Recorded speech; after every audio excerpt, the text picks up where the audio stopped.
एका चार्जमध्ये 526 किलोमीटरची रेंज आणि 13,49,000 रुपयांपासून सुरू होणाऱ्या या कियाच्या नवीन इलेक्ट्रिक कारची सध्या मार्केटमध्ये जबरदस्त चर्चा आहे. काय इतरांपेक्षा वेगळे चला जाणून घेऊया. ही आहे किया सिरॉस, जी की नुकतीच ईव्ही मध्ये लॉन्च झालेली आहे आणि यामध्ये 13,49,000 रुपयांमध्ये जे व्हेरियंट मिळतं त्यामध्ये तुम्हाला 42 किलोवॉटचा बॅटरी पॅक मिळतो आणि top of the line variant जे की हे आहे एक्स लाईन, यामध्ये तुम्हाला 52 किलोवॉट अवरचा बॅटरी पॅक मिळतो.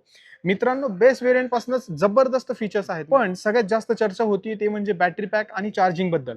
सेगमेंटमध्ये या कारमध्ये सगळ्यात जबरदस्त स्पेक्स दिलेले आहेत. म्हणजे जसं की याच्यामध्ये तुम्हाला मोठा बॅटरी पॅक मिळतो एवढीशा गाडीमध्ये. एवढा मोठा बॅटरी पॅक याच्यामध्ये का दिलाय, तर त्याच्या मागचं कारण आहे एनएमसी बॅटरी पॅक याच्यामध्ये दिलाय. त्याची खासियत काय, खूप फास्ट चार्ज होतो. म्हणूनच कारमध्ये तुम्हाला 100 किलोवॉटचा चार्जर सपोर्ट झालेला बघायला मिळेल, ज्यामुळे 39 मिनिटांमध्ये गाडी चार्ज होते आणि घरी सुद्धा तुम्ही 4 तासात ही गाडी चार्ज करू शकता. नंबर 2, या कारमध्ये तुम्हाला जो बॅटरी पॅक दिलेला आहे एनएमसी वाला, जास्त रेंज, जरी बॅटरी पॅकची नंबर कमी वाटत असेल तरी देखील तुम्हाला जास्त रेंज ऑन रोड मिळणार आहे. आणि हा बॅटरी पॅक तुम्हाला लाईफ टाईम वॉरंटीसह येतो. ही एक खासियत या कारमध्ये, म्हणूनच या कारची जास्त चर्चा आहे.